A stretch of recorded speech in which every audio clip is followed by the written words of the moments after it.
In a competition where the best things come in small packages, make it mini! 10 artists from across Canada and the world Watch out, everyone. have gone to epic lengths to craft the miniature houses of their dreams. Wow! Last time, the Miniaturists completed the most detailed room in the house, the kitchen. This is one of the most difficult challenges. A kitchen, everything has to be precise. Gabby secured her place in the competition with her first win. Oh my God, Gabby, you are a serious contender. Thank you so much. God. While Deborah failed to get things cooking. The artist who will be leaving us today is Deborah. Love you all. Now, only 6 remain to fight for the title. I'm Abba Mukwando. And this is Best in Miniature.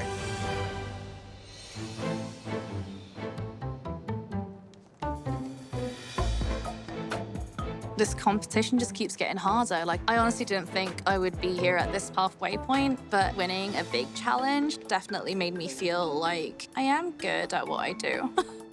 Good morning, my remaining 6 miniaturists. You are officially halfway through the competition and the construction of your mini model homes. Here's a reminder that the winner of Best in Miniature will receive a residency at the International Guild of Miniature Artisans in Castine, Maine, and a cash prize of $10,000. The title of being Best in Miniature is really the most important aspect of the prize package for me, just because I'm so new to the world of miniatures. From day one of this competition, you floored us with your talent.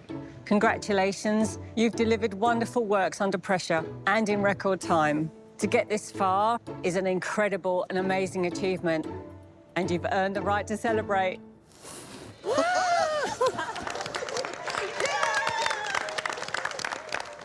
Party people, for today's mini challenge, we want you to craft a tiny decoration for a celebration. These pieces should say something about you, and they could be anything you associate with a special occasion or festivity. They should have a joyful feeling, and the celebration should be identifiable. The miniaturist with the best decoration is going to get an advantage in the big challenge. 1 hour help from last season's Best in Miniature champion, Suzette. Oh my God! Suzette, she's so talented, and I loved what she was creating last season. It would be great to work with her. She might be able to teach me some tricks.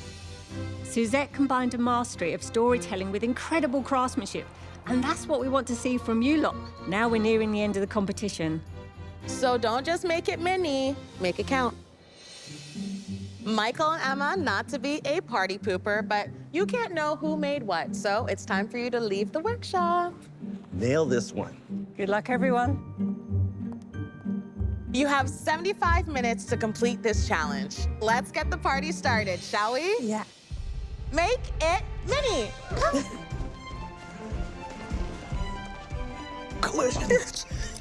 The advantage for this mini challenge is so amazing. I would love to win it. I admire Suzette's work so much. Just to even have help is incredible. For today's mini challenge, we've asked our miniaturists to make a decoration for a celebration. I'd like to see a perfectly scaled, beautiful, crafted item that I'm hoping it will make me smile. When I think of celebrations, I immediately think of balloons.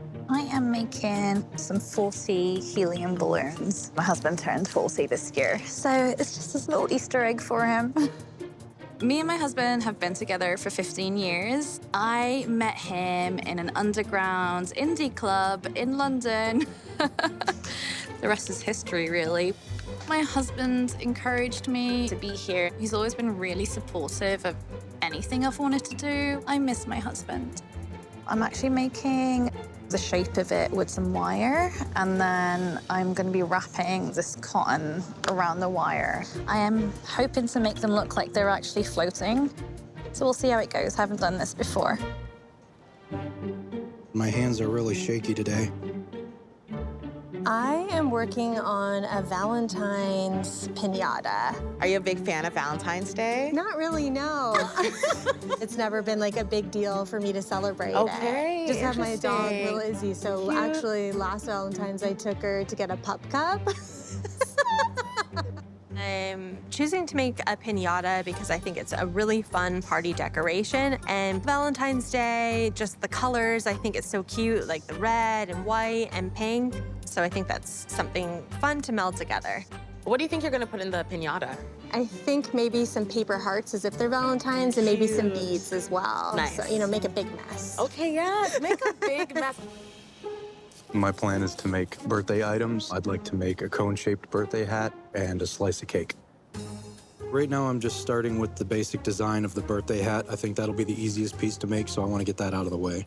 When I was about 15 years old, I ended up moving out on my own. So since I was 15, it's just kind of been me.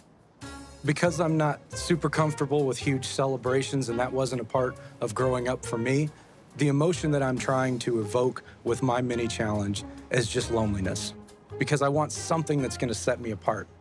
And that's really risky. Spot right there. The tricky thing is getting all the glitter on there before the glue dries. It gets everywhere. You have 1 hour left, Miniaturists. I kind of like the hollowness of this tube, so I'm going to use them as like the joints of my android. Today we are celebrating life, so I'm going to create a little android mascot holding balloons. In the future, every family has a robot mascot. His name is Gimme 5. He goes around and he gives high fives to the family. I'm just grateful for being alive every day. This competition means everything to me. Just to be able to be here and say that we're here is already a blessing. Attitude of gratitude. I'm moving away from Japanese stuff this challenge. So I am making a celebration for Easter, and I'm making daffodils. Since I moved to the UK, I realized how much British people appreciate celebrating Easter because it means the arrival of spring. My dad is British and my mom is Japanese, and they got married in the UK. Then they moved to Japan. Growing up in Japan, I felt very different to everyone else. Just even like being mixed race, I did struggle a little bit, just trying to fit into community because I just look different. But, you know, I love it now. I'm feeling very thankful and grateful for the upbringing that I had. Yay, me.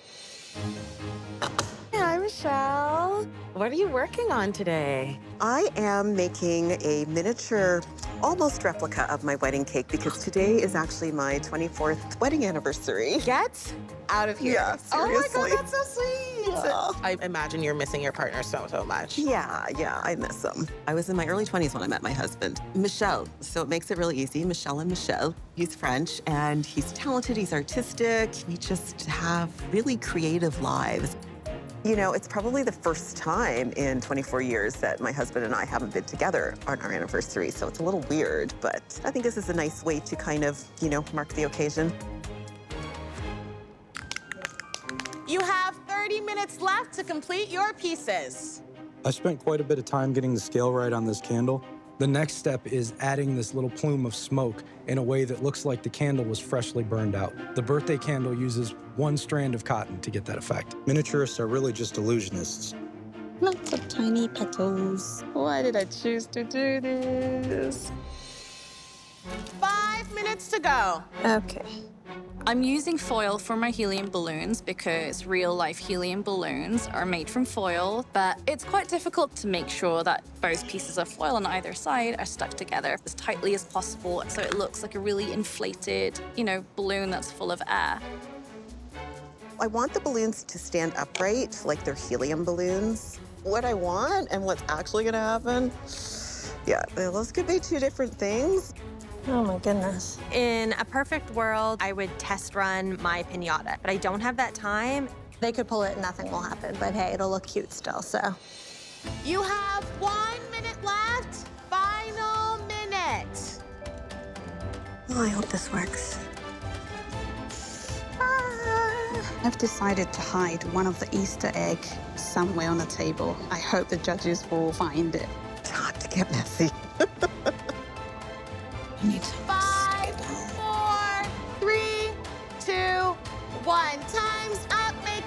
Put your hands up in the air and wave it like you just don't care.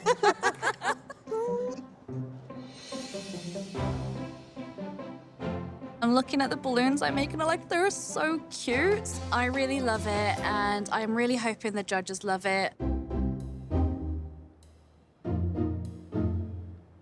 Hello, Emma and Michael. Hello. I hope you're ready to celebrate. Party time. I'm going to start off by talking about the balloons. They are so much fun. Realism, texture. It's very hard to use this material to make it look small in scale. The execution is amazing. The slice of cake with the party hat. My first impression, it's very cute. My second impression is it's like, oh, it feels a little lonely. The scale of the table, it feels like the legs are too long, so it's like a really high table. But other than that, the actual elements, the cake and the hat and the plate, that is nailed. The little daffodils and Easter eggs. Seeing that there's a little hidden Easter egg down there, I think that's an Easter egg hunt. So this says it's a little bit more than a celebration. This says a bit of fun to me. Someone's thought about this a little bit more. So I love this. It's a little robot. I enjoy this so much. It's so detailed. All the joints and the pulleys, the fuzzy balloons make me start thinking this is something animated about it, a little bit cartoony. I'm not really sure what we're celebrating with this robot. It's not clear, but I love looking at that piece. The cake and the balloon and the presents and the table. What a display. What an ambitious attempt at creating an entire environment. I love the roses on top of the cake. When it comes to the clarity of the story, the celebration, what's happened, it's a 24 on the front. It's really clear that it's an anniversary. This heart piñata. It looks beautifully made. The atmosphere around it is love. It's like Valentine's. It tells me the celebration, but I really need to see what's inside it. And there's only one way to find out. I will do the honors. Oh, cool. I kind of wish that somebody had made a couple of candies and not something that's full of beads. Judges, which decorations are cause for a celebration? Who made the Easter display with daffodils? Hannah. It's beautiful. Your work is absolutely exquisite. And we both enjoyed the little Easter egg hunt on the side. Thank you. I have to know who made this little robot. I made that one. Tracy's fantastic. Although the celebration wasn't clear, and I can appreciate the detail and the skill, I mean, lots of fun. Who made these balloons? Me. Gabby. They look like they're full of air. The fact that you work with this particular type of material, the foil, I really applaud you for doing that. Well done. Thank you. Let's give a mini maker one more reason to celebrate. This wasn't easy. All your decorations are party-worthy pieces. But the miniaturist with the most celebratory spirit is... Gabby.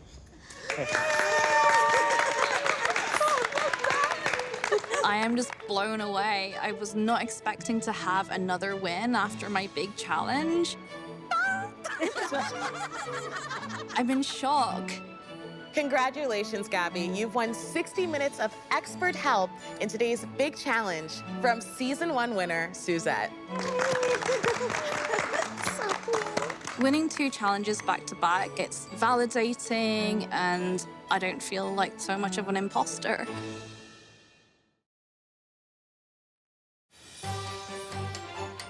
Miniaturists, who here likes to throw dinner parties and host guests?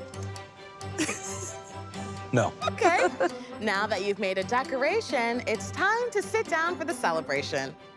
For today's big challenge, you're building a dining room. Cool.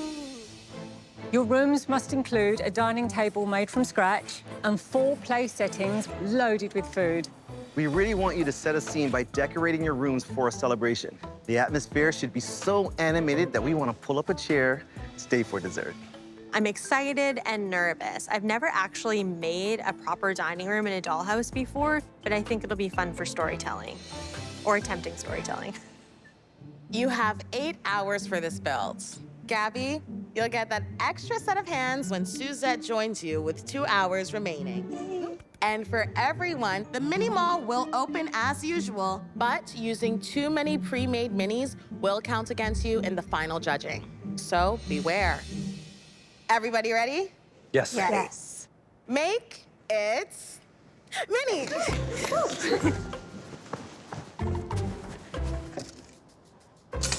This room is going to be a fun one. Fun, fun, fun.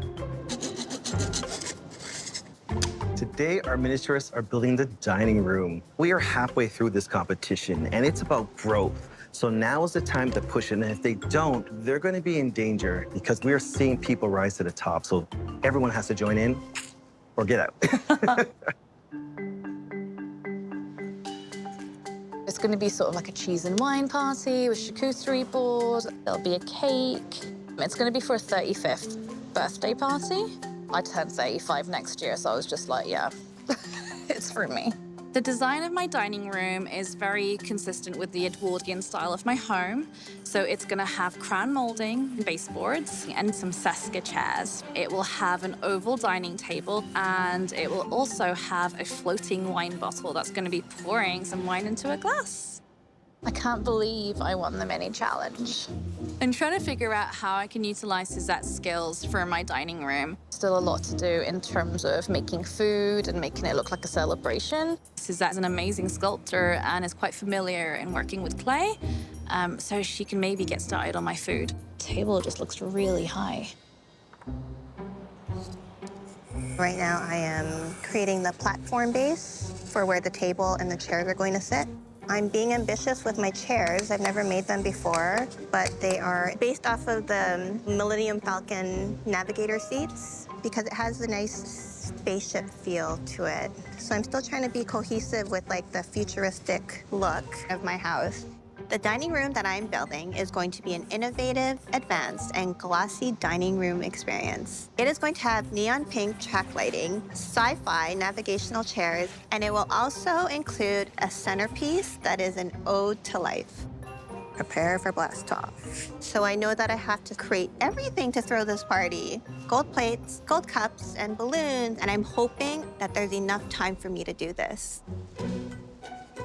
Hello, Briar. Hi. You're like, you know, really getting into the details and trying your best to make everything look perfect because you're really good at that.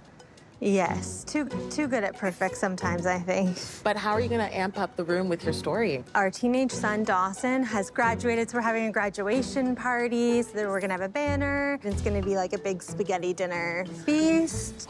Yeah. Oh, I'm proud of him.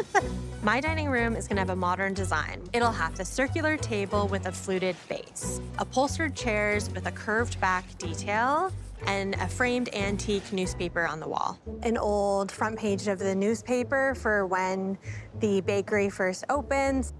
And that was really important to me. It's not necessarily a celebration, but it helps tell the story of the building. I think it seems like it could be something personal of my miniature homeowners, which is something I've been struggling to convey properly to the judges. So I think they'll be very pleased with this. 2 hours down, makers. You have 6 to go. I am trying to make a scene in this dining room, which is a Japanese New Year's Eve celebration. What's traditional is that you clean out the whole house, and we do that for the fridge as well. So we have to eat it up before we welcome the New Year's. The dining room in my Japanese cottage is going to have a dining table with 1 bench and 2 chairs. The room will have a big hot pot with lots of vegetables and traditional Japanese New Year's decorations representing good luck. I am cutting some chopsticks. They're going to be the legs of the dining table. My last big challenge, feedback was quite bad, and it broke my heart so much. I care about what I do, and I care about this competition. I feel very competitive. I really want to impress everyone, and I want to get that confidence back. Up to my neck in trim. What are you working on? I'm working on my baseboards at the moment. Oh, and tell me about what you're celebrating in the dining room. The man that lives at the house just got a new job at a company called Aerotech Industries. So he's very excited about that, and they're having a little get-together. And this is after the explosion or before? no, this is during the This explosion. is during the So- explosion. That's evil, Preston. You couldn't even let them enjoy the dinner. No, no, no. There's no joy. The dining room that I'm building is a 1960s atomic era design. My dining room is going to feature stained wooden baseboards and crown molding with hand mitered edges, expandable table with functional drop leaf, and large windows to let in the light, dressed with curtains. The trick that I have up my sleeve for the dining room is going to be a fully functional 8-inch tablet that's going to show the scene of the actual nuclear explosion as it happens and the window blowing out into the dining room. So I created a video that has the scene out the front window, and then disaster strikes. You can see the nuclear bomb and the nuclear blast. I feel good about making this dining room.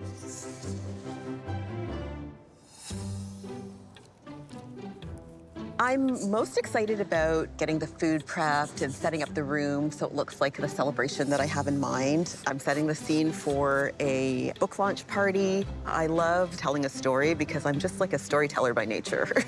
My dining room is going to have a vintage upright pianoforte, which is in keeping with the French chateau time period of the house.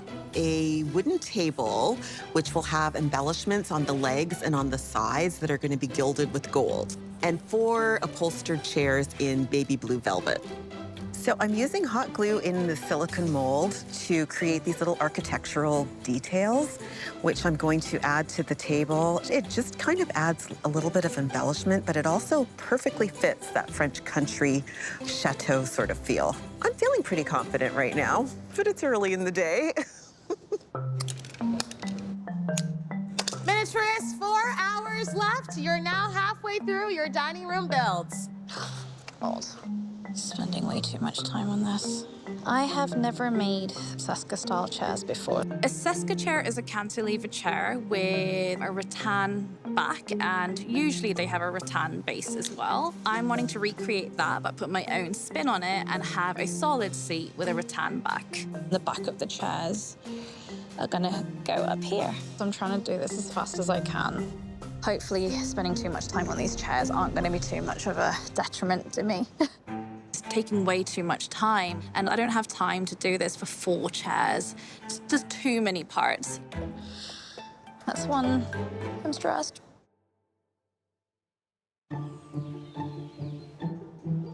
I feel like I'm way behind. That's one. I can't wait for Suzette right now. That would be a huge help. Although we've said, make us a dining table, and they think, oh, you know, 4 legs, flat top, think again, because there's so many different materials they can make a dining table out of, whether it looks like it's glass, whether it looks like it's stone or slate. It should be interesting. It should be a focal point for the room. We want to see exquisite execution of style and craftsmanship. Yes. And then go nuts. I only have like how many hours left here, and I have so much to do. Okay, let's go for it. I'm most worried about creating the dining room table because that is one of the required elements. What I envision is a half-circle type of foundation that's holding up my table. So I'm cutting this roll of tape for the base of my table. I want my table to sit like on top of that. I just see shapes and sizes, and as a miniaturist, I have the ability to turn one man's trash into a mini treasure. And it looks futuristic. So it's going to be a square table, and the thing that I'm going to use to set it apart from all the other square tables that are going to be in here is I want to make it slide functionally so that it's going to be on a system where you can add a leaf to it, just like that. Take your leaf out, close it, and you'll never know. I'm really happy with the way that it's coming out. You have 3 hours remaining, party animals. 3 hours. I'm making a piano. It's going to be what they would call a pianoforte, which is just like an upright piano. Interesting style of piano. I would have thought more harpsichord than... Then this one, yes, Yeah. a pianoforte. I was thinking it fits into the room a little better scale-wise. Yeah, they do take up a lot of room, They yeah. do, yes. We have limited real estate to work with. And you're working on your finishing, the style more chic than shabby this time, are More you? chic than shabby, yes. I feel really fortunate to be here at the halfway mark. But I think what I'm most worried about is meeting the judges' expectations. They are paying such close attention to every single detail. And my weaknesses are definitely all of the finishing touches.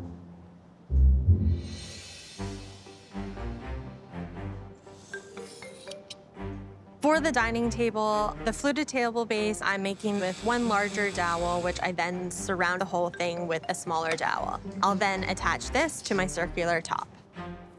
And then I want to make upholstered, curved back chairs. So right now I am scoring the backs of my chairs, and then that allows you to bend it and get a really nice smooth curve shape. So this is a similar technique that I did with my armchair in the living room. Every time I make something, I'm trying to improve. That's how I learn, right? I want to make it better than the last time I made it.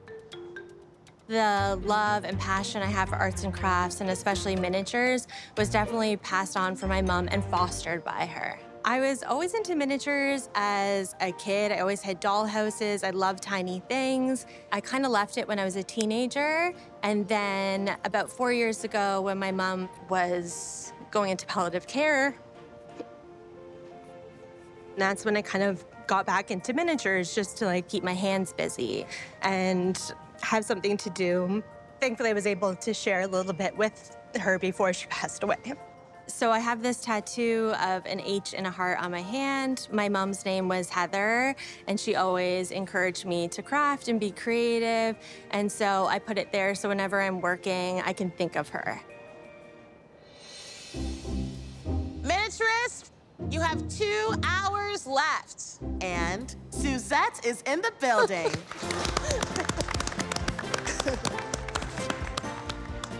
Help. Well, I'm happy she's here. It's really cool.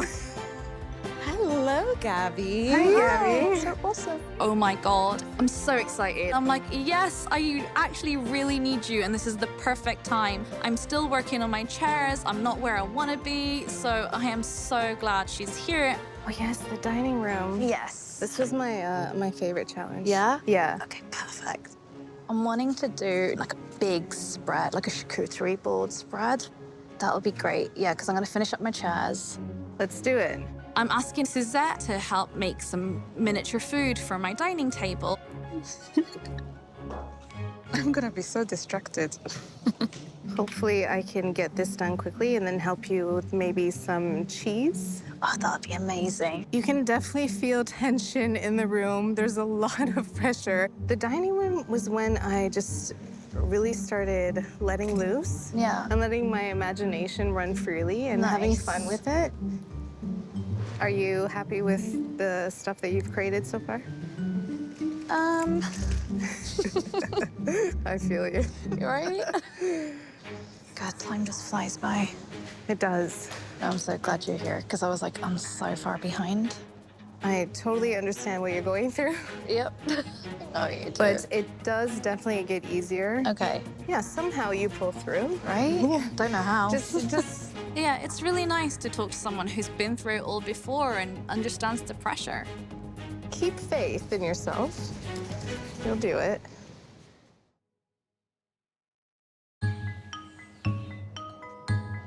Oh my gosh, that looks amazing. Thank you so much. Well, This you're is so welcome. sweet. I hope that was some help for you. It was a huge help. I really appreciate it. Suzette finished all the miniature food. This is amazing. I'm so glad that I won the mini challenge. You got this, girl.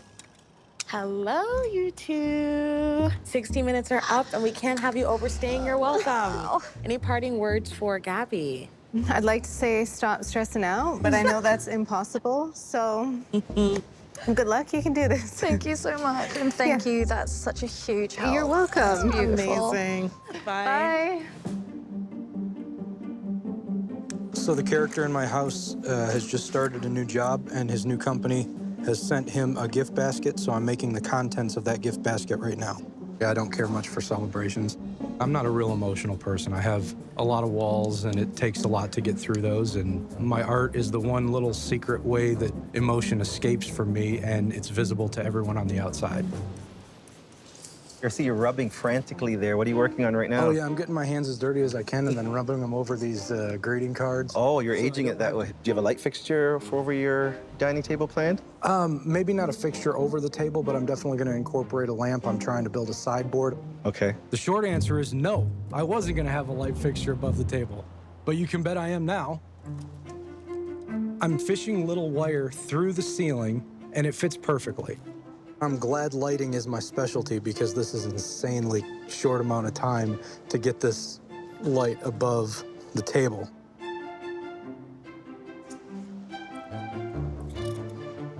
I am doing a subtle decorations for the New Year's Eve. I am painting Shochikubai, which means pine, bamboo, and plum. In Japanese culture, we relate ourselves and our life to nature a lot, and we see a lot of bamboo, pine, and plum blossoms in celebrations, especially on a New Year's Day. This symbolizes good luck, good health, good wealth for the New Year's. Hello, Tracy. Hi. What is the story of your dining room? It's not a traditional celebration. We're Okay. celebrating life. In 2050, I imagine that there's that uncertainty if tomorrow is even going to come. How do you articulate that visually? So the centerpiece is a floating leaf thriving off a piece of a rock. And so the message behind it is there's growth in everything. Incredibly complicated, but I think that's you all over. I am nowhere close to being done. I have to put like a sign, balloon garland. They're made out of glitter styrofoam balls. I feel that they're just the easiest way for me to show celebration. Their life. You have 1 hour left, which means the mini mall is now open. Oh my God! I'm not making the chairs myself because nobody asked me to make the chairs. The judges asked me for a table. So I decide that it's okay for me to take the chairs from a mini mall. But I'm not just gonna leave them how I found them. I changed the upholstery to match the curtains, and I stain them the exact same stain that I used on my table. Judges, are we seeing any parties coming to life? I'm impressed so far with the level of detail in Preston's. He listens to what critique we give him, and he says, you want it, you got it. And Tracy's up to her old tricks with really cool design, intricate details, futuristic styling. The party she's throwing, she's gonna really have to work extra hard because the celebration of life, great theme, but what does that look like? How inviting is it? Is there anyone you have concerns about? Fresh off 2 wins, Gabby has an ambitious plan. She's really going for it, but she's really limited on time, so if she doesn't pull it all together, it's going to be left flat. I have some issues about Michelle. I'm not sure that particular type of piano goes with that style of house. Michelle's goal here is to show us that she can have spot-on finishing. Her finishing isn't as sharp as the rest of them. I'm really worried about her. I am making polymer clay miniature cheese for the cheese board. I love making miniature food, but I'm most worried about the overall vision of the room and the feel because I've been so focused on creating the food, I just haven't had time to even think about that yet. Well, small spaces are sometimes challenging for the layout. I'm a little concerned it's gonna be really hard to fit everything in. Oh my God. 15 minutes left, Miniaturists. Get that food on the table. I have no food. I gotta get cooking. We are having a spaghetti dinner, but who knows? They might be ordering in. I'm making my balloons, so there's some sort of decoration in there. I have some food for my table, which is amazing, but I still have so much to do. I have no floating wine bottle yet, and I have to somehow bring this together and have something at the end of it. I am in full panic mode. I'm currently trying to make the resin look like it's pouring wine into the glass. It's a metal wire that I'm kind of putting the resin on. And then once I do this, I can just start actually putting everything onto my table. Final minute. It's the time, you know? Putting together the feast on the table. Okay, let's get this couture out there. I'm just doing all the finishing touches, getting all the food on the table, the cutlery, and the books, because it is a book launch party after all. I think that worked. 10, 9, 8, 7, 6, 5, 4, 3, 2, 1. Time's up. Hands up. You are done with your dining rooms. Oh my God, I love the wine in mid-pour. Oh, wow. I really hope the judges notice the attention to detail that went into creating not just the contents of the room, but the room itself. I don't know what they'll have to say about my room, but I love it. I'm really hoping that the judges can see the story I'm trying to tell because they're expecting that from me. I think something's happening in my dining room. Really?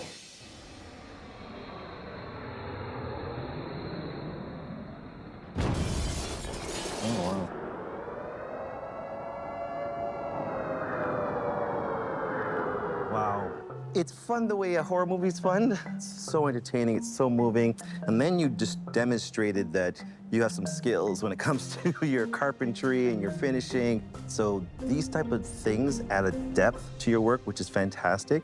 Maybe some of the food doesn't look quite so realistic for me, but I can't take away from the fact that you made this table, which is very good. It's almost lost a little bit because I can't see the skill that you've put into making a drop leaf table. I would have made that look like more animated, almost like it'd been blown out of place. There is a little bit of the miniaturist in me that says, Emma, is this a little bit gimmicky for me? But then again, what you're showing people has never been seen before, and I thank you for that. Thank you.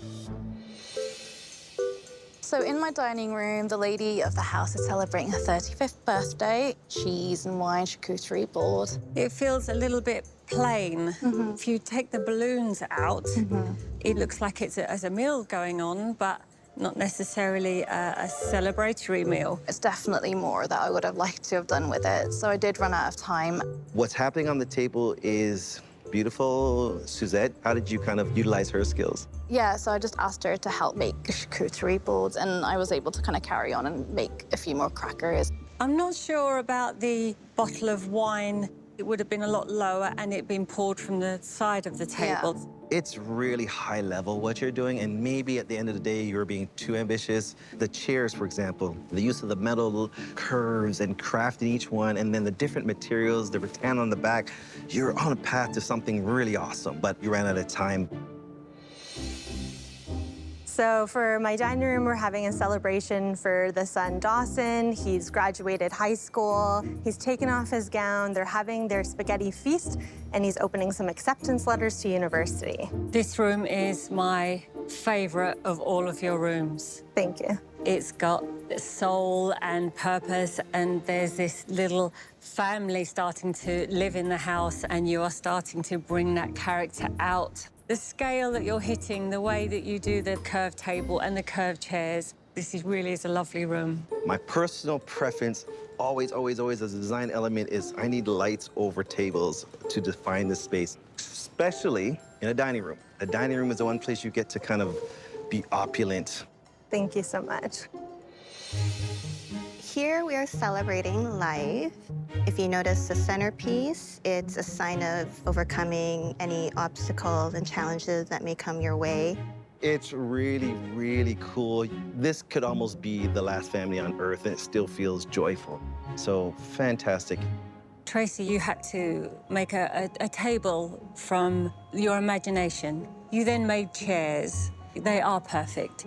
You then made a glorious centerpiece that had a representation of life. You then made a celebration in the room. The way you've used the different colors, it's working perfectly, so faultless, absolutely perfect, yeah. I am an absolute admirer of your work. Thank you. So this is capturing a moment in time where the author who's living in this house has sold her book deal and it's been released out into the world. And so this is a little launch party to celebrate that. Michelle, I love the use of the traditional French wallpaper. You've still captured the perfect styling of the chateau. That's probably why I don't particularly like the style of the piano that you have in there. I would have loved to have seen maybe more of a harpsichord or something like that. The elements are still a little rough around the edges. One of the criteria was the table. I feel like the mouldings are a little on the chunky side. They would be a little bit finer. Okay. Did you make all the food? I did, yes. Wow, yeah, really, really good. Thank you. Michelle, this is the beautiful room in the house that nobody can enjoy because you can't go in. The scale of your rooms, your house really came back to bite you here. So unfortunately, one of the people that you invited over was Bob, and I'm going to show you. Bob cannot get anywhere into this room. He just wouldn't fit. It just feels crammed. Hello, Hannah. Happy New Year. Happy New Year. We're almost there. We're New Almost. Year's Eve, yes. New Year's Eve. Amazing. I hope you're hungry. The requirement was a table. Well done, Hannah. Yes. Yeah. And you've made the most beautiful chairs, handcrafted, and the scaling is perfect. The food is exquisite, as I would expect from you. I love the traditional Japanese decorations that you have in there, especially because they're very traditional, so it does have that feeling of New Year's. I find what you've created really warm. I was interested to see how you kept the character of the rest of your home, but jazzed it up a bit. I think you did the most with the space that you can have, and it feels very comfortable. Yeah, really, really well done. Thank you. We saw some pretty party-worthy dining rooms today. Which ones were your favorite? Preston, chill-worthy, amazing story. We're starting to get introduced to a skill level that I didn't realize was really there. He also has engineering skills and a level of carpentry detailing that is mind-blowing. Tracy's dining room really shocked me. She's a great designer, meaning she knows where to place things and how to use negative and positive space. Her use of color is so subtle, but just enough. And then she put a story around it. So I enjoyed this so much. Briar, this is the first time I've actually felt character and personality in Briar's house. The way she's elegantly placed items around the room, the hat and gown, yeah, it's gorgeous. And who had a hard time with this build? Michelle, the table molding and the chair braid were just a little bit too big, out of scale. But her styling is beautiful. I believe she really is honing her craft. But the dining room doesn't work. No one can eat in there. No one can play this piano. But, oh, look at all the pretty things. Gabby also struggled. There's a 35th birthday party going on. The only decoration in there was the balloons. What was the celebration? Where was the fun element that we were looking for? I just feel from her dining room she ran out of steam. I'm just not sure. Is it enough? Is it competitive with what everyone else is creating? So there's a lot of doubt in there for sure. I didn't have time to make everything I could. I'm really feeling like I actually might be going home this week, which I really don't want. Hosting is never easy, but your dining room builds made it look like a piece of cake. The big winner for today is... Tracy! I won. I really, really put a lot of my heart into that. I mean, it calls for a celebration. How fitting. Now for the hard part. I'm sorry to say that the miniaturist leaving us today is... Michelle. Oh. It's bittersweet. I'm super proud of myself that I made it this far, and it's really hard saying goodbye. I never in my wildest dreams imagined doing something like this. I feel like this is the kind of experience that stays with you for life. I'm turning the page on this chapter, but my story with miniatures is just going to keep continuing.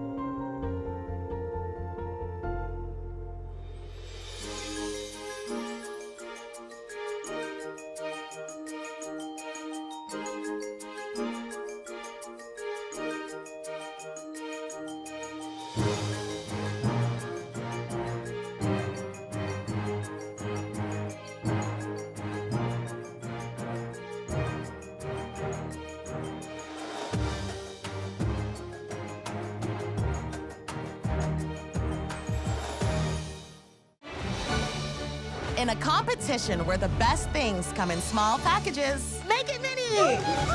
10 artists from across Canada and the world If you can believe it, you can achieve it. have gone to epic lengths to craft the miniature houses of their dreams. Wow! Check, check, check.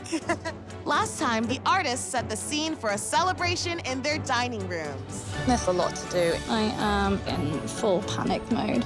Tracy secured her second big win, Tracy, I am an absolute admirer of your work. Thank you. while Michelle failed to get the party started. The miniaturist leaving us today is Michelle. Now, only 5 remain to fight for the title. I'm Abba Makwando, and this is Best in Miniature.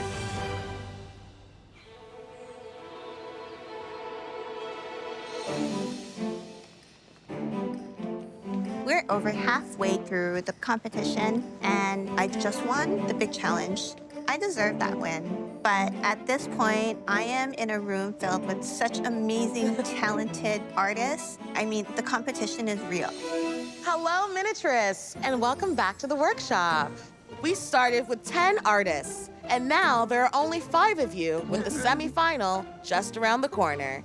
You're getting closer and closer to the finish line.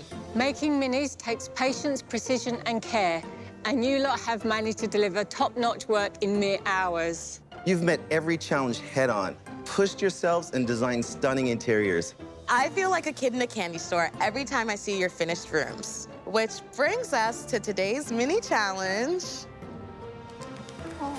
Any guesses as to who this might be? Don't think too hard, it's me. This was one of my first Christmas photos. It was the first time I met Santa. This photo really brings back a strong childhood memory for me. Today, you'll travel back in time to when you were wee. For this mini challenge, we want you to create an object inspired by a childhood memory. Emma and I are always looking for scale and execution, but we would also like you to think about adding an element of interactivity to your pieces. How you perform in the mini challenge will be factored into the judge's decision of who stays and who goes home. And the winner will earn a prize that will help them to pursue their miniature dreams. But you'll find out what it is at the end of the challenge. For this mini challenge, it does have me worried because this score is gonna factor in with my big challenge, and I need to get every advantage I can to make it to the semifinals. All right, you two, since you can't know who made what, it's time to skedaddle. Good luck. Have fun with this one. Bye. Bye. You have 75 minutes. Make it mini. Woo! I'm feeling excited and adventurous today.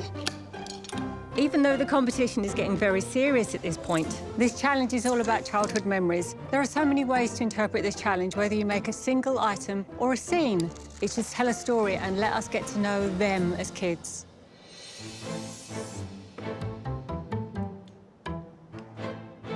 This is going to be very tricky.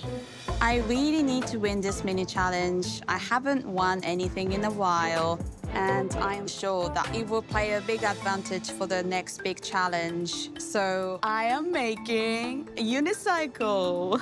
In Japan, you have an opportunity to learn how to ride a unicycle. I was about 6 years old when I first touched the unicycle and then realized that I'm going to master you. I became quite good at it. I was able to hop with the unicycle. I was able to go down the stairs. I was a pro. That was a very fun memory I had when I was a child to accomplish something very difficult. I've never really made anything with wheels before. I have no idea how to do this, so I'm taking a risk. It's safe to say that growing up around tools and paint and supplies really helped pave the way for the miniature hobby that I enjoy today. So I'm making a slide out of wood. My grandfather and I spent a lot of time together while I was growing up. We were really close. And one day he decided we were gonna put together a little slide for me. He always had all this crazy scrap stuff laying around from different jobs. And it was such a sense of freedom to just get to grab the paint can off the shelf and open it up and take the brush and haphazardly just slinging this paint everywhere. It was all about me having fun in that moment. And that's a really treasured memory. How do you feel about being a part of the final 5? That's a big deal. The competition's getting a lot stiffer, and I feel like everybody's just decided they're gonna throw caution to the wind. These guys are hard to beat when they're just kind of like, well, whatever. Now they're really playing seriously. What am I gonna do? Exactly.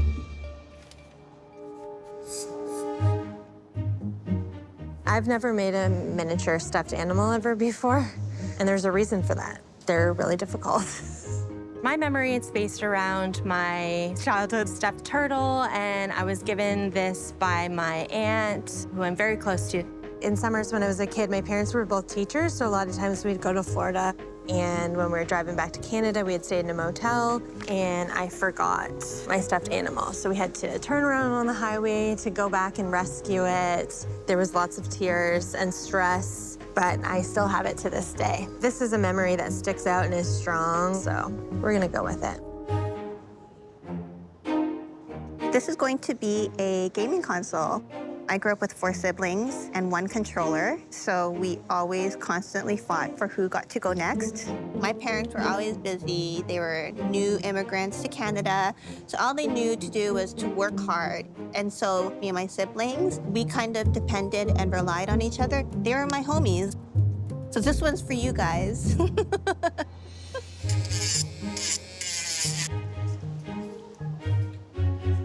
It's going to be a little beach scene with a sandcastle, and then the bucket's going to be over it, so you can actually remove the bucket and there'll be a little sandcastle underneath. The memory that I am choosing is going to the beach. It's something that we used to do as a family. Like, my dad is the youngest of 8 kids, and I have a lot of cousins. Almost every year we would all kind of get together, just kind of absolute chaos, with curry to sit and eat at the beach, because that's just kind of the thing that we did. As a kid, you're like, this is amazing. Definitely a memory that's just full of lots of joy, family, and I would love to sort of recreate that. I just have amazing memories of just making sandcastles, having a pinwheel, you know. 30 minutes left, so hurry up and make those memories. Better hurry up, Hannah. You are so behind. There's an element of interactivity that we were expecting. I'm hoping that I'm inspired by their piece to pick it up and touch and interact, make me want to be involved and forget anybody else is watching. I think this was a bit too ambitious for me. The glue is not sticking, the wire cutter is not cutting. It's a nightmare. I am struggling to make this unicycle functional. To make the pedals spin, I am adding a hollow plastic beam piece and I'm putting a wire through it, put it through the wheel so that pedal spins if you push it with your finger. The interactive part of the requirements for this mini challenge, I'm gonna make a little tiny pail of paint and I'm making a tiny paintbrush because I want the judges to be able to participate with little baby Preston in painting this slide. Time's ticking. Oh man, this is what? For functionality, I really want to try and get a game cartridge in there. So what?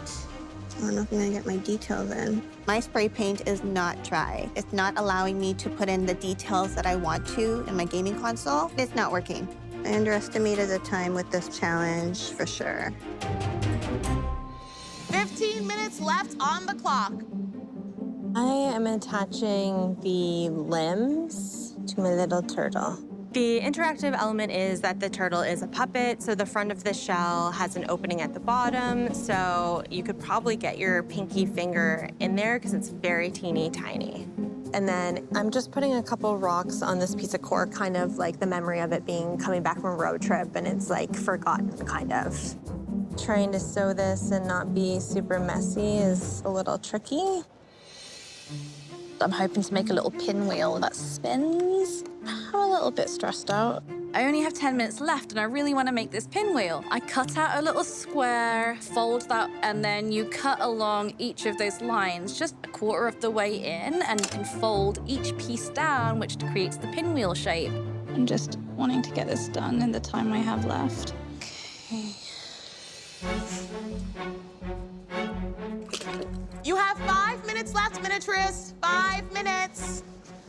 I'm covering the tire with a bit of a brown because my unicycle was always covered with mud and sand because I'm always falling over. I had so many accidents when I was practicing the unicycle, so I am adding a first aid kit to create a scene. I'm not really loving this. I think this is kind of ugly, so we're gonna scrape it off and do yellow lines. Oh, come on. Why is this not working? Anyone who's ever seen a paintbrush knows that there's a little tiny hole in the handle so you can hang it up to dry. If it splits, I got to start over from scratch. It didn't split. 5, 4, 3, 2, 1. Time's up. Hands up. I'm hoping that my little gaming cartridge doesn't get stuck because that's like the interactive element. And I know that there's still wet glue inside. Your game system is so good. It's bringing back memories. I love the dress. That's so cool.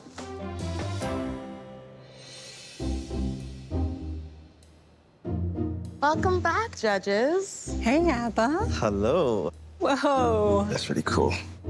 I'm gonna start with the beach scene. I'm so curious to see what in this I can play with. We got the little spinny thing. Okay, so that's not moving. Oh yeah, it comes off. There we go. The beginning of a sandcastle. Tugging at the heartstrings because I don't know anybody who's ever been to a beach as a kid who didn't love doing this. The realism here is extremely high, beautiful presentation, nicely executed. I'd like to talk about the slide. There's a bucket of paint here. No way. Oh, yes. Can you paint? Oh, yes, you can. Gosh. Oh, can I try it? Go for it. Okay. It's so much fun. There's drawings on the back and sides, and they are exactly as a child would do them. I absolutely love this for loads of different reasons, and it really sums up my miniature world. Fun, creativity, and interactivity. And as you can see, we've all had a great time playing with it. So whoever did this, well done. I want to talk about our poor little roadkill friend. I'm hoping it's not roadkill, the little turtle. I'm not sure what the story here is, and sorry if I'm being a little morbid. It doesn't look like a happy turtle, but nicely done, very cute. I really enjoy the way this turtle's legs actually go inside. It was a creative way to kind of approach, how do you make this turtle interactive? And this was pulled off nicely, so that was creative and challenging and well done there. The unicycle. One of the hardest things to do in miniature is to create a wheel because of the spokes and to get that roundness. So whoever's done this, oh my goodness, very, very clever. And then to set a scene and show that there's been a little bit of an accident, the plaster, the logs, the mud and the stones on the cycle itself. It's interactive, beautifully crafted, and it tells a story. I really like this one. The gaming console. When I was young, there'd be like 8 of us in a room, all just waiting for our turn. So fun. The interactivity part, I'm assuming it's the cartridge. I hope. Yeah, I don't think it comes out.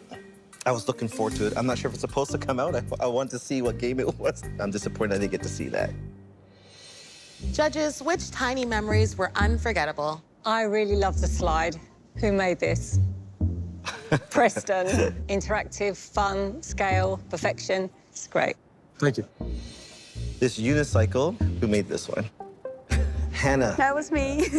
The detailing of the tires and the fact that it rotates, crashing, the dirt, the outside, presented very nicely. Thank you. So judges, which mini memory moved you the most? Thank you all for sharing your memories with us. You made some fantastic pieces, and this really was a tough decision. Congratulations. Today's winner is Preston. It feels amazing to secure this win because the competition is so strong at this point, and I know that it's never gonna hurt, especially going into the semifinals. Well done, Preston. As your prize, you've won a masterclass in paper clay by Tori West, courtesy of the International Guilds of Miniature Artisans. Oh, wow. That's awesome. I'm feeling super excited about going into this big challenge because I'm on fire and I'm coming for the win.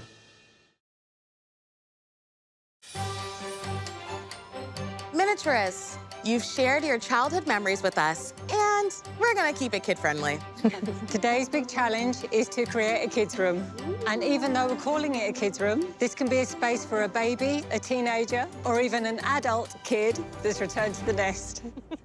Your room needs to have a defined workspace or creative corner with a piece of scratch-made furniture and at least one hand-sewn item. And to make sure you elevate your storytelling, we'd also like you to create a secret message and stash it somewhere in the room. The competition is getting harder and harder, and nailing the criteria might not be enough to keep you safe. So think about giving us more in terms of functionality and creativity. Give us a bit of fun. Makers, you have 8 hours to build a kids' room that'll be the talk of the playground. The mini mall will open for the final hour of the challenge, but don't overuse it or you'll be grounded. Ready, set, Make it mini. Let's build. Today, our miniaturists are building a kid's room. No matter what age you are, there's a room where you want to go and just kind of escape and just be yourself. This is the chance for them really to break away from the theme or cohesiveness from the rest of the house. Let their imagination run wild and take some risks. I think the miniaturist who's going to win this challenge has got to level up above the others in interactivity, detail, but above all, show us another side to themselves.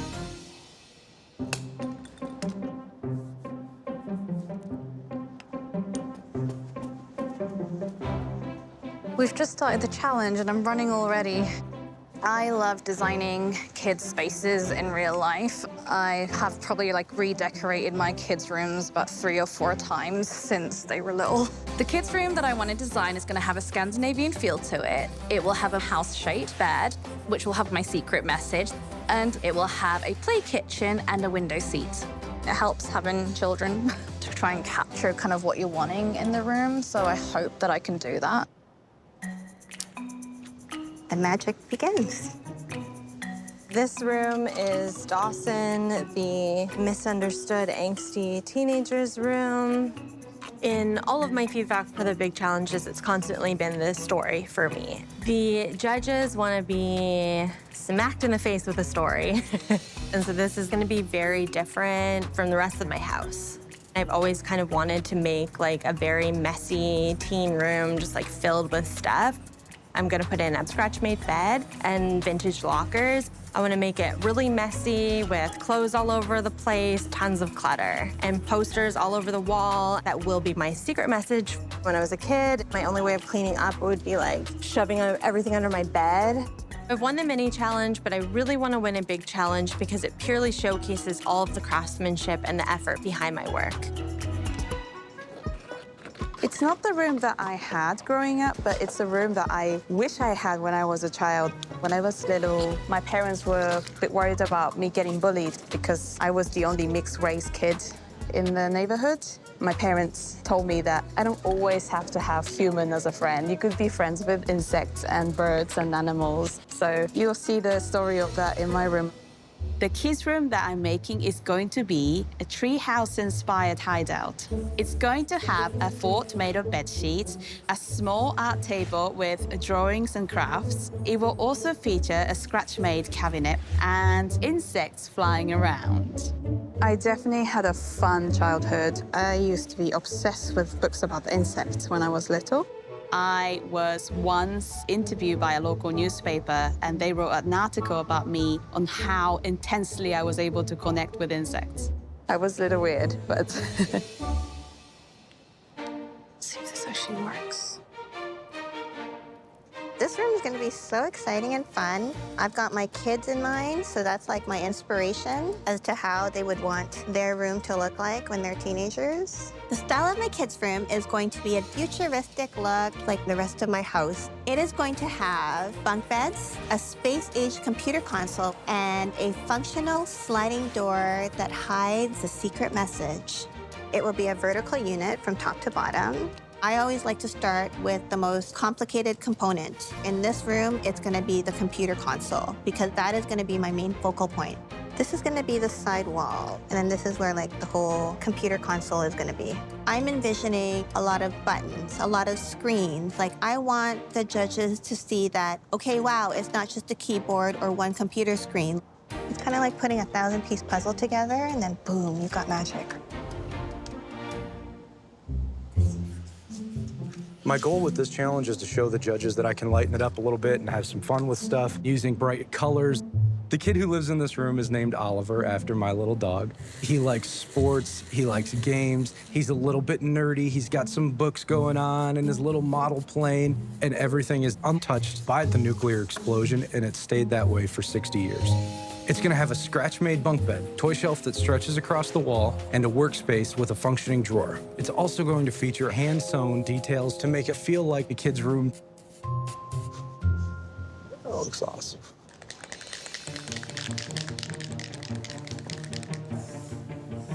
Six hours left, miniaturists. 6 hours.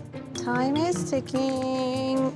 I am making a tiny chair for the kids' art table. I am a little bit worried about this small space that I have with a triangle-shaped room, and it's a little bit too dark, so I am deciding to make a skylight.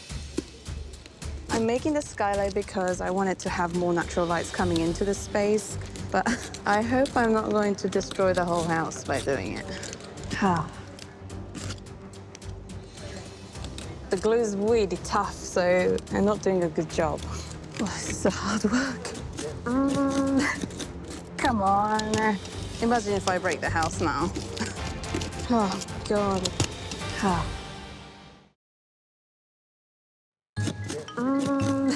It's coming off. It's coming off. There you go. Phew! That makes a huge difference inside, so I'm very happy with that. I want this to be like a little hideout, but at the same time, welcoming some insects into the space. This is one of my favorite rooms. It's a kid's room. I really hope that we get to see an explosion of personality. Let us see your childish side. This is the time for them to express themselves in a way we haven't seen, and I think they know how important that is. This will determine who is in the semifinals. I don't think I'll ever be installing any crown molding in my house, so. But, you know, this room needs it, so it's not much I can do to kind of avoid it. You're never not doing crown molding. Good on you. I know, right? Gosh. What's your plan for this room in particular? My child's name, Alexander, which is my son's middle name. He's just lost his tooth, and the tooth fairy has visited, and there's going to be a little coin and a message under the pillow. If you make it through, we'll be in the semifinals. How do you feel about that? To be completely honest with you, like, it has been tough, but I'm super happy to be here. And if I can get through to the next round, that would be amazing. Yeah.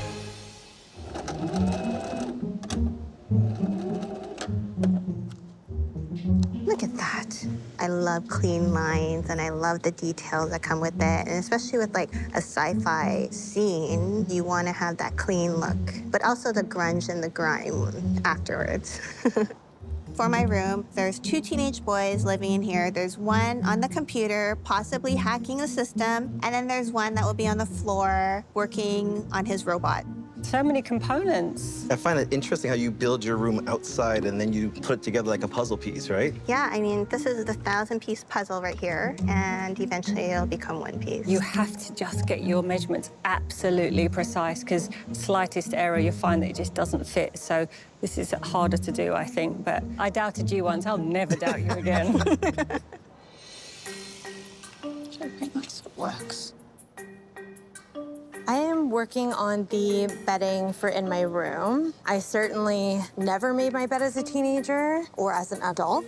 I want to have all of the blankets and pillows like kind of crumpled up. So I have a mixture of warm water and white craft glue. You soak your fabric in it, and then you can sculpt it to get realistic wrinkles so that as it dries, it stays down into the shape you want. I see some mad concoctions going on Yeah, over I here. got a lot of stuff drying because this is Dawson's very messy teenage room. This is definitely outside your normal comfort zone, this kind of messy, unkempt clothes on the floor. As you can tell, see, I'm trying to keep tidy. I would love to win a big challenge, of course, but also beyond just that, I would just love to make it to the semifinals. But I'm very intimidated by the competition I'm against for this. So I'm really trying to get the details in there, which I'm having fun with. Magic word. Yes. If you have fun, then we're more likely going to have fun, right? Yeah. Right now I'm working on my bunk bed, and this is gonna be the rail at the foot of the bunk bed. The reason I'm deciding to go with a bunk bed is because I'm really trying to outshine my competition. This railing system, to drill it out by hand and accurate, is difficult to do. What's the story? What's happening right now in the room? Well, it's still going to be cohesive with the rest of the story, so Right. the evacuation's still underway. So it is going to be dusty and kind of how he left it while he was playing. Have you measured your bed? It looks quite a big bed for me. Yeah, I made the bed just a little bit wider because I don't like those little narrower beds. I like the wider beds. I don't want to know what our secret message is, but I would just like to ask politely that you make sure it doesn't blow up on us. No one will be harmed, I promise. Thank you. I am making a broom to hold a fort up. I am making a fort because as a child, I always loved collecting bed sheets and duvet covers, pillows, anything to make this magical world just for me. You can sleep in a fort, you could play inside a fort, you could do anything in a fort. The key is that it looks handmade by a kid. Are there any challenges you foresee in this room? It's gonna be really tricky to make insects because they are gonna be so tiny. All the butterflies, I'm gonna have to make it out of paper, but I'll have to cut it out really, really tiny. Yeah. What's your secret message gonna be? Well, it's going to be a message from me as a kid. I have cut out tiny, weeny pieces of letters inside the fort. When it's lit up from inside, you can read the text to save our future. So I love that.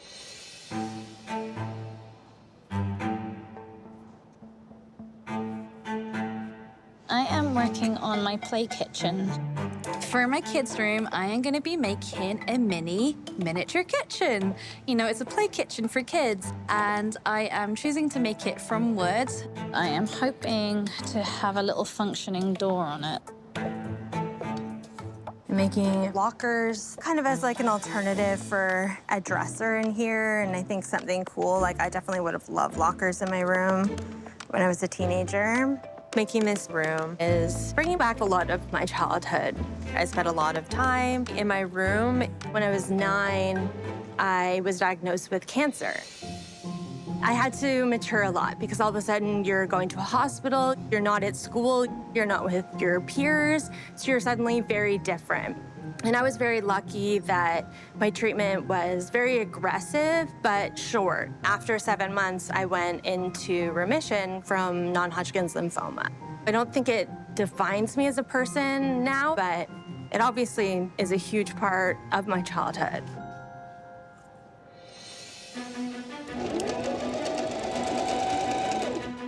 Like driving a car.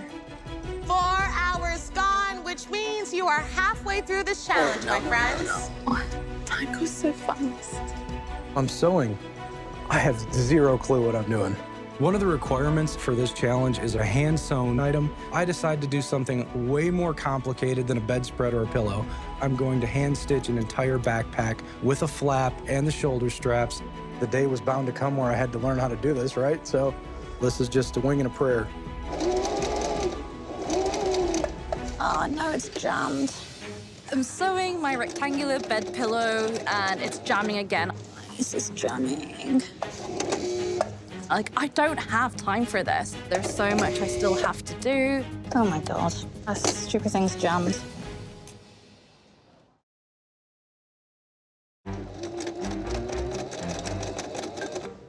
This is jamming. It's the bobbin. It's also, I think I have it on one of the tighter stitches. You can spread it out here. That's okay. I've already sewn one piece. I ain't Okay. bothering trying to unjam this thing. The sewing machine is going away now.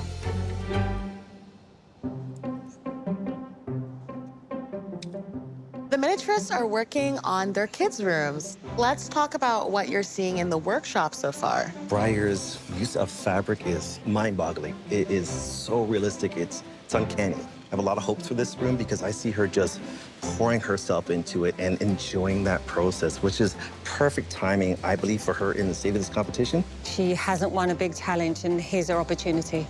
Gabby's struggling a bit. She wants to do this and this and this and keep adding elements. I don't know, it's pretty ambitious. If she's hungry for the semi-finals, she's going to have to really grit her teeth because she's up against some people who are pulling out all the stops. Preston, as much as I love what he's doing, I do have a little concern about the size of the bed. It's big. You know, I know he has his story, and Preston, he does have an answer for everything. It still feels big. You're not going to get past me.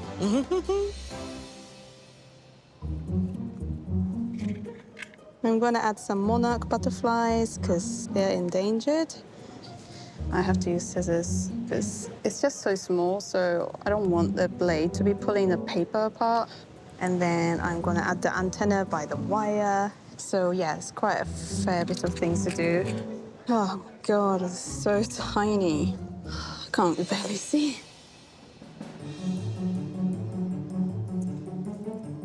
is my secret message from the Tooth Fairy.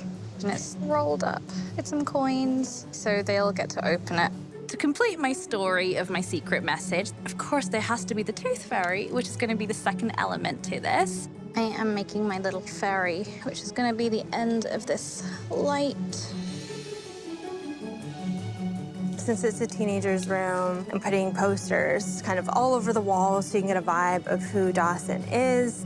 The secret message in my room I'm incorporating in my posters. I have one collection of posters that have words on them, and there are certain letters that are in red. And when you go through and you get all the red letters, it'll spell out misunderstood.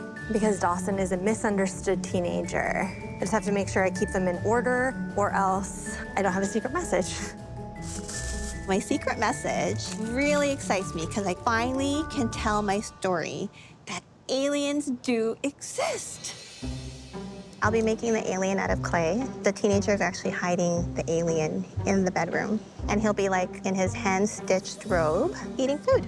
It's gonna be so funny. Like imagine when the judges open this up. They're like, what's the secret message? It's like, not too bad. We're down to the final hour, which means, which means the mini mall is now open.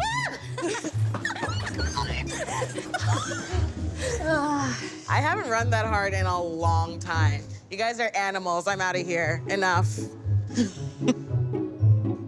From the mini mall, I got a side table and a computer chair. Those were the main things I was looking for. You know, I got some bottles, maybe hide these under the bed. But I'm making a lot of tiny details from scratch to really convey who Dawson is. I've put some chip bags in there, and Dawson is a bad boy.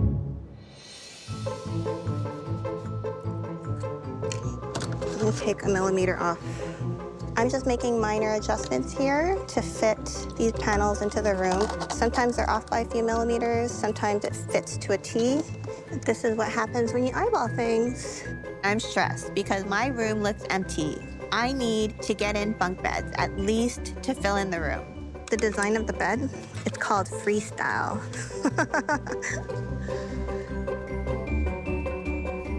My workspace is going to be a desk.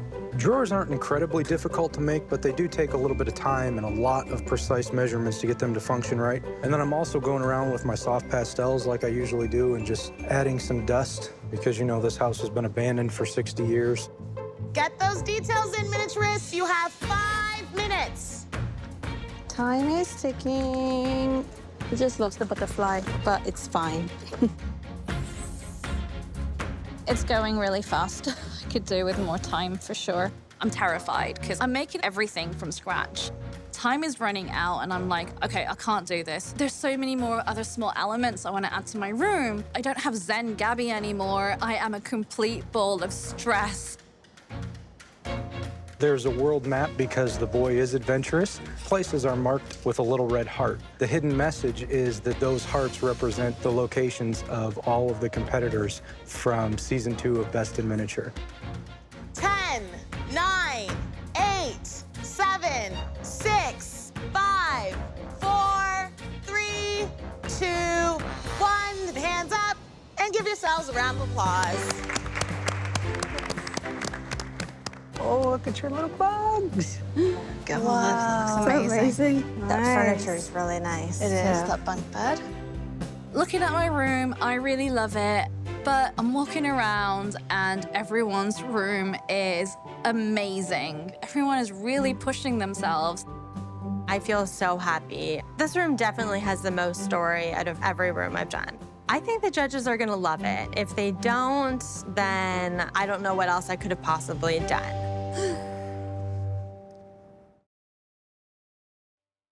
Hello, Hannah. Hi, Hannah. How are you doing? Tell us about this children's bedroom. So this is the treehouse inspired room that I wish to have if I could go back in time to be a little kid again. It's insect themed because I used to be obsessed with them. Oh my gosh, everybody loves a fort when you're a kid. All you need is a blanket and you feel like you're in a different world. The floating butterflies adds a really whimsical touch. The texture and the use of material with the house, it all has that handmade, earthy feel, but somehow this feels a little bit more rustic. Fantastic.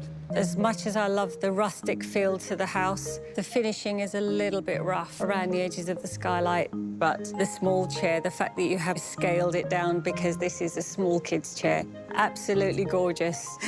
Everything about this room says this is my space, a sanctuary for a small child to play, and you've portrayed that beautifully.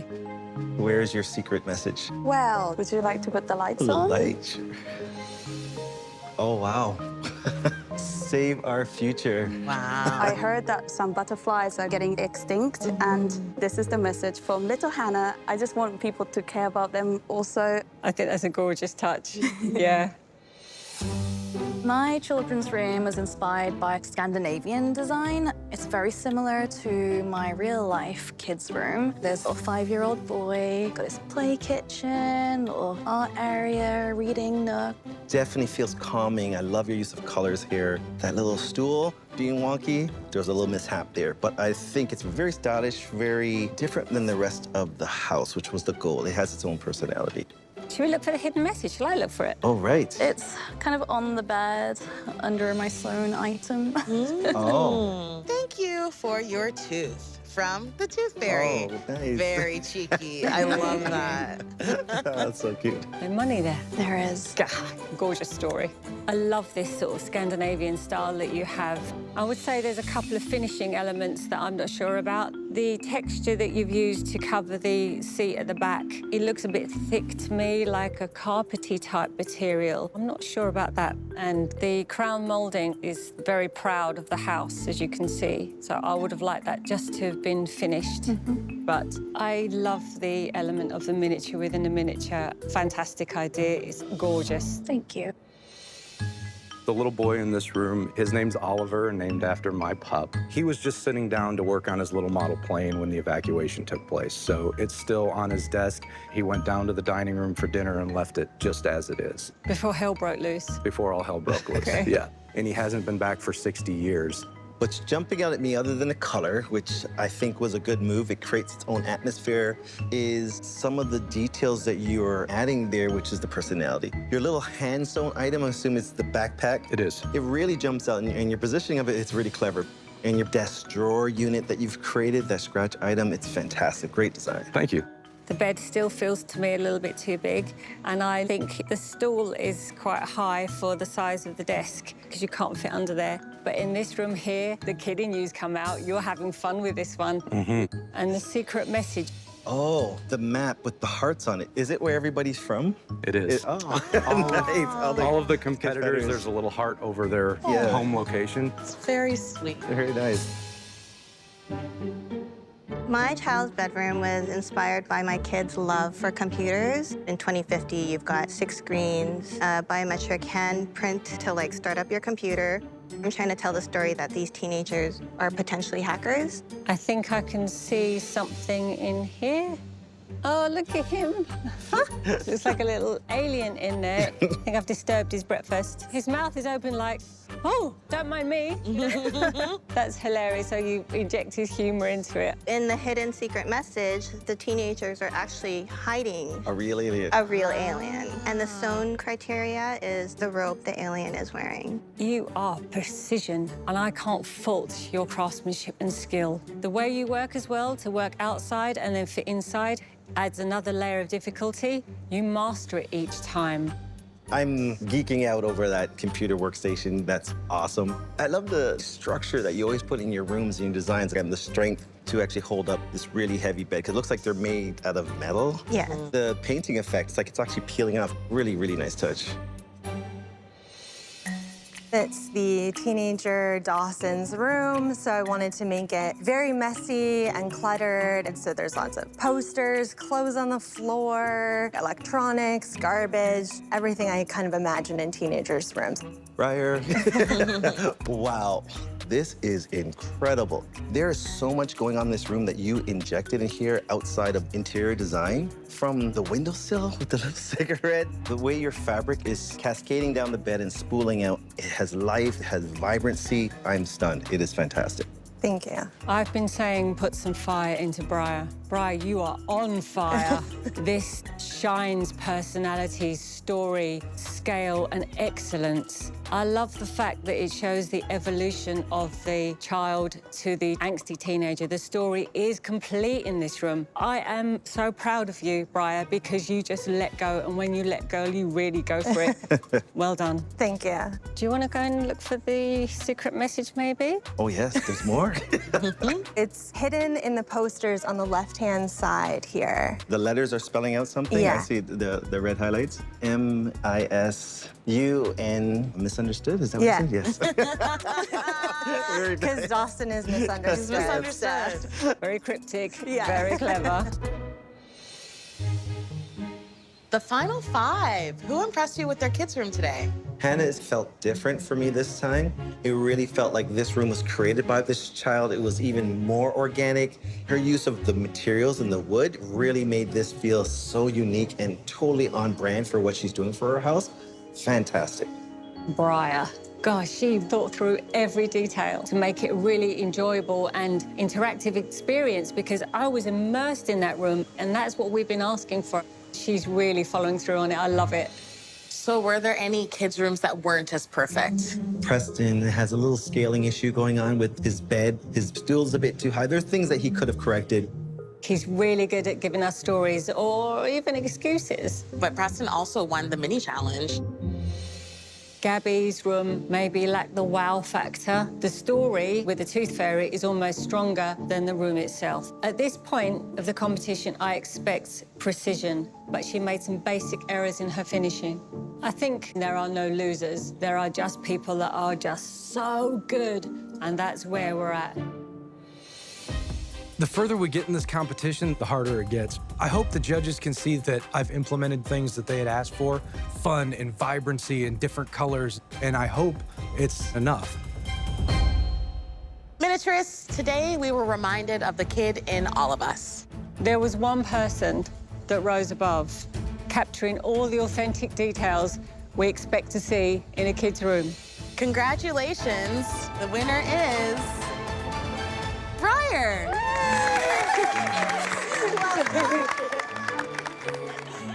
I'm so excited. Not only did I win, which I'm super proud about, but I secured my spot in the semifinals. I really love the room I created, and I'm so happy that the judges saw everything I put into it. Unfortunately, one very talented miniaturist has to leave us today. It's been incredible to see this artist grow and push themselves beyond what they thought they were capable of. We are sad to say that the person leaving us is Gabby. Thank you. I'm devastated. Just one away from the semi-finals, but I'm so grateful for this once-in-a-lifetime experience. I've loved kind of watching myself grow, and I'm excited for everything that's going to come after. I will definitely miss being here.